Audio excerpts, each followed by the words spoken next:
Terima kasih masih bersama Q&A dan langsung saja kita akan awali dengan buka box lagi di segmen kali ini. Gian, minta tolong Gian, buka box nomor berapa? Karena situasi hari ini ada di presiden nomor 8. Ya, nyerempet ya Gian, aduh. Iya, 8 ya, 8. Anak bangsa. Oh, pas banget. Pas banget. Nah, bicara soal anak bangsa, ini kita mau diskusi bersama ya. Iya. Kita sering dengar sekali istilah nih, tagline, jangan lelah mencintai Indonesia di tengah situasi yang saat ini sedang kita hadapi. Dan itu kita pernah dengarkan juga beberapa kali, bahkan pemimpin-pemimpin kita. Nah, pertanyaan yang saya kumpulkan ini dari netizen. Bagaimana sih caranya kami, Gen Z, anak muda ini, mengimplementasikan jangan lelah mencintai Indonesia ketika situasinya sekarang? Iya, yang pasti sih segini. Kalau jangan pernah lelah mencintai Indonesia itu benar. Dan saya yakin teman-teman juga mencintai Indonesia. Seperti yang di sini semuanya pasti mencintai Indonesia. Yang nggak dicintai cuma pemerintahnya.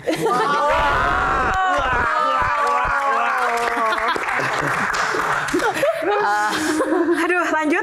Pedas. Tapi lakukan terbaik apa yang bisa kita lakukan untuk make sure bahwa hari ini bukan cuman bahwa tujuan negara adil, sejahtera, dirasakan oleh semuanya, itu benar-benar kejadian gitu. Nah, itu tugasnya kita semua tuh sebenarnya gitu. Tugasnya mengingatkan yang kerjanya nggak beres, yang melenceng, nah itu tugasnya kita juga gitu. Jadi kalau ada apapun yang melenceng, ya kita perlu berdiri gitu. Jadi hari ini jangan sampai, apalagi kalau ini masih ada nih gitu, yang jangankan ikutan, misalnya saat ini dalam situasi hari ini menyuarakan gitu ya, jangankan ikutan menyuarakan, udah nggak ikutan masih nggak apa-apa deh lah kalau itu, malah nyinyir ke yang ikutan. Itu jangan, karena biar gimana pun apa yang mereka perjuangkan itu nanti akan dirasakan oleh semuanya gitu.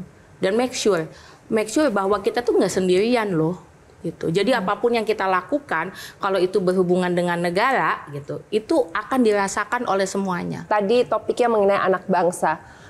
Ada suatu masa di mana saat Gus Dur naik menjadi presiden, saya merasa betul menjadi anak bangsa sama seperti yang lain gitu, karena banyak hal-hal diskriminasi yang dicabut oleh Gus Dur. Dan juga untuk saudara-saudara kita yang menganut kepercayaan, itu juga menjadi anak bangsa juga, memiliki hak-hak yang sama.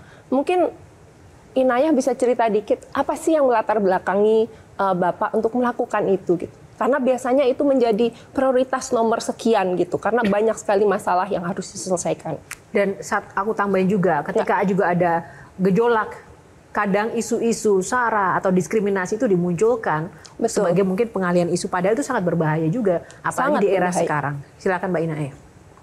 Gus Dur tuh selalu ngomong, nggak ada yang namanya gini, perdamaian tanpa keadilan itu ilusi.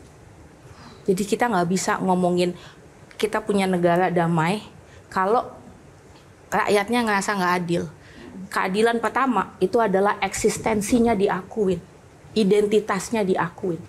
Saya ada, mereka ada, itu dulu. Dan itu yang ingin dilakukan oleh Gus Dur. Makanya semuanya, teman-teman misalnya dari Papua dulu bilang ngerasa eksistensinya dengan nama Irian Jaya yang dianggap peyoratif, mereka nggak mau nama itu. Ya sudah, dikembalikan lagi identitasnya gitu. Jadi teman-teman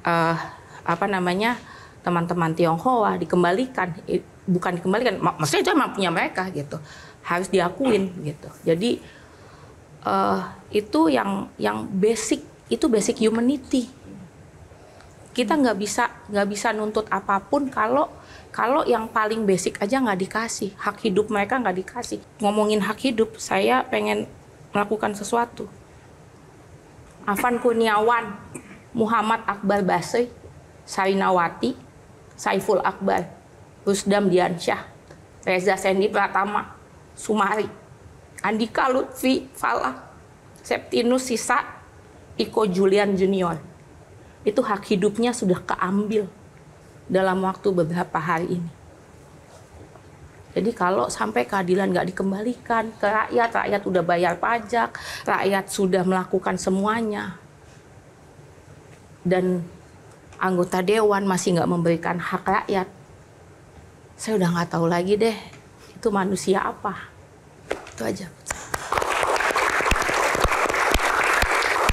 Ya, terima kasih Mbak Inaya juga di forum ini juga kita terus berdoa untuk rekan-rekan kita yang tiada karena apa yang terjadi pada bangsa ini. Semoga pengorbanan mereka melalui apapun yang peristiwa kemarin yang terjadi ini benar-benar menjadi sebuah pemencut tersendiri untuk menyadarkan seluruh pihak khususnya pemerintah maupun DPR untuk bisa lebih lagi fokus untuk kesejahteraan bahkan keadilan masyarakat. Baik, karena waktu kita terbatas, langsung saja kita udah masuk, mohon maaf ke penutup, Mbak Tejo. Silahkan Mbak. Ya langsung ke Bu Halida, saya iri ada lagi enggak pemimpin yang dulu gebrak-gebrakan meja di rapat habis itu goncengan bareng pulang. Kalau yang saya tahu dari Bung Karno sama Bung Hatta, dia sudah pecah dari Dwi Tunggal, tapi kalau nggak salah yang melamar atau yang menikahkan Bung Hatta, Bung Karno, betul nggak? Yang menjodohkan. Yang menjodohkan. Yang udah pecah tapi jodohin. Terus kalau Pak Ilham, yang saya tertarik adalah bagaimana seorang pemimpin itu dibiarkan menjadi dirinya sendiri. Saya tertarik ke bukunya Tuti Aditama tentang Bung Karno dari Pare-Pare ke Aachen. Bung Habibie itu kalau makan cemong, mulutnya cemong. Terus ditanya sama Bu wartawan ini, nggak dimarahi. Jawabannya Bu Ainun menarik. No, he is my lovely little boy. Biarin. Jadi jangan diatur-atur lah gitu loh. Yang kedua soal cinta, jangan pernah lelah mencintai apa? Itu nggak tepat karena cinta itu nggak pernah ada lelahnya. Tapi menjadi Indonesia mungkin jangan pernah lelah. Saya berpendapat bahwa cinta tak perlu pengorbanan. Pada saat kau merasa berkorban, cintamu sudah mulai pudar. Cinta nggak ada lelah-lelahnya. Yang terakhir karena ini Bung Gus Dur itu nggak ada pekerjaan lain kecuali kalau lagi senggang masang earphone wayang. Dengarkin wayang, saya bawa wayang. Dari Bu Halida sama Pak Ilham tentang generasi instan, tolong kalian jangan jadi ini. Ini Gatot Kaca. Gatot Kaca itu masih bayi, mau diadu sama angkara murka raksasa, dicemplungkan ke kawah Candra di muka. Langsung gede begini. Jangan, nggak ada yang instan kata Bu Halida, nggak ada yang instan kata Mas Ilham. Kawah Candra di muka dulu berupa neraka, tapi mungkin sekarang bernama Mahkamah Konstitusi. Iya. Yeah.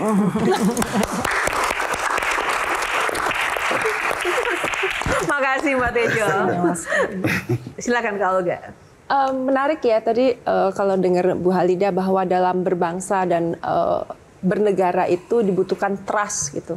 Mudah-mudahan dengan berbagai peristiwa yang terjadi akhir ini, trust itu bisa dibangun gitu. Walaupun sampai sekarang belum terlihat tanda-tandanya, ya. Tapi harapannya mudah-mudahan mereka bisa kembali melihat kepada para pendiri bangsa bahwa trust itu harus dibangun gitu.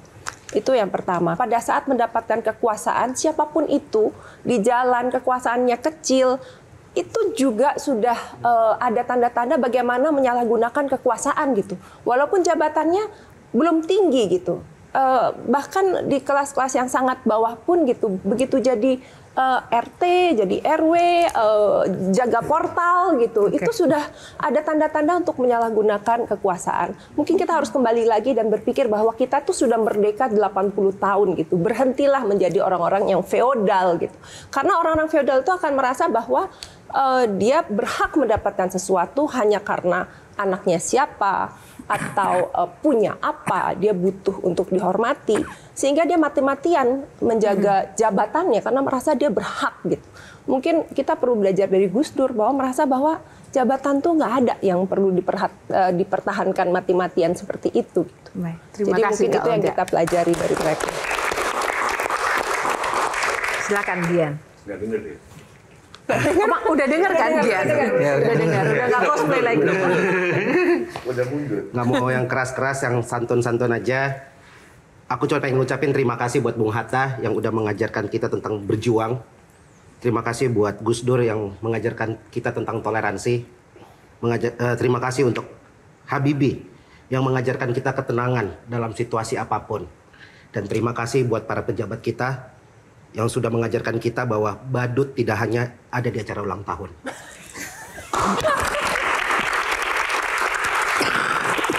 Terima Terima kasih Gian, Kak Olga, dan Mbak Tejo. Baik, closing statement langsung saja dari Mas Ilham dulu, singkat saja closing statement, pesan untuk pemirsa Q&A di rumah. Kalau mengacu ke tema hari ini, Indonesia masa gitu. Ya.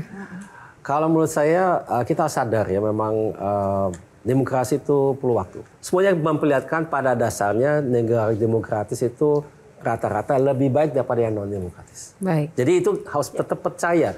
Jangan kena lelah, menyerah, cinta dengan Indonesia dan cinta dengan Indonesia saat ini. Seperti ini. Itu Terima aja. kasih Mas Ilham. Apapun situasinya. Apapun gonjang-gancing demokrasi itu ada di semua negara kok. Ya. Jadi jangan kita malu kayak kita kayak gini. Itu bukan excuse ya, bukan ini. Kita harus perbaiki, tapi itu selalu terjadi. Justru normal dalam demokrasi. Menjadi kalau nggak tantangan, terjadi bukan ya. demokrasi namanya. Ya. Ditekan semuanya. Ya kan? Itulah Beda itu. kenapa kita nggak boleh menyerah. Seperti kata Pak Habibie. Betul sekali. Baik, Ibu Halida, Saya setuju sama pesan buat pemirsa dan generasi muda kita. ya, kita dengan kejadian-kejadian ini ya kok sekarang kita begini ya. Jadi terutama dari pihak penguasa yang mempunyai otorita, hargailah manusia dan selesaikanlah masalah-masalah yang terkait dengan kemanusiaan. Jadi masalah tidak hanya di ibu kota, tetapi di seluruh tanah air kita, hargailah manusia. Berilah satu peluang yang besar untuk mendidik bangsa dengan baik, memberi literasi kepada masyarakat dan komunikasi yang baik. Semua jangan diselesaikan dengan represif, dengan menakut-nakuti. Sebab Indonesia itu adalah yang sudah dipilih republik bentuknya dan demokrasi sistemnya. Bung Hatta pernah mengatakan, demokrasi bisa di Indonesia bisa satu waktu seperti kehilangan dari esensinya. Tapi percayalah bahwa kita akan kembali. Dan itu semua adalah karena manusia yang mau sadar bahwa kita adalah satu bangsa dan kita, negara ini, tanah air ini, bukan untuk kita sekarang, tapi untuk kedepannya. Rawatlah Indonesia dan jangan digaruk kekayaannya. Adalah untuk kita tumbuh bersama, untuk masa depan, untuk peradaban. Dan itu adalah cita-cita dari para pendiri bangsa maupun para pemimpin yang cinta kepada rakyat. Baik, tepuk tangan luar biasa untuk Ibu Halida. Terima kasih Bu Halida. Pamungkas, silakan Mbak Inaya. Iya, demokrasi itu bukan yang paling baik ya. Maksudnya dia nggak perfect, dia nggak sempurna, banyak kekurangannya, tapi dia yang terbaik yang bisa kita punya saat ini. Dan di dalam demokrasi nilai currency atau mata uang yang paling besar itu adalah kepercayaan. Dan hari ini itu hampir hilang. Nah, untuk bisa menjaga kepercayaan itu tetap ada tiga hal yang penting untuk dilakukan oleh negara, yaitu transparansi, reformasi, dan empati. Dan untuk kita semua perlu mengawasi mereka untuk benar-benar mau melakukan hal tersebut. Itu yang bisa kita lakukan untuk jaga demokrasi. Baik. Terima kasih sekali lagi, luar biasa inspirasi dari Bang Ilham, Mbak Inaya, dan Ibu Halida. Terima kasih untuk waktunya dan juga para panelis kita, Mbak Tejo, Kak Olga, dan juga Gian, teman-teman yang ada di Q&A pada malam hari ini. Tepuk tangan untuk kita semua. Terima kasih waktunya, inspirasi dan juga insight-nya. Dan terima kasih untuk Anda pemirsa. Demikianlah episode Q&A kali ini. Semoga dapat memberikan inspirasi dan juga menambah pengetahuan baru bagi Anda yang menyaksikan pada malam hari ini. Dan tak lupa terima kasih untuk Sarung Gajah Duduk yang telah menyediakan busana yang saya kenakan pada hari ini, Sarung Gajah Duduk Legenda Nusantara yang ada tulisan Arabnya. Atas nama kru yang bertugas, saya Yohana Margareta undur diri. Kita akan bertemu dalam episode Q&A yang inspiratif lainnya, karena setiap pertanyaan selalu ada jawaban. Terima kasih, sampai jumpa lagi. Terima kasih. Download Metro TV Extend sekarang.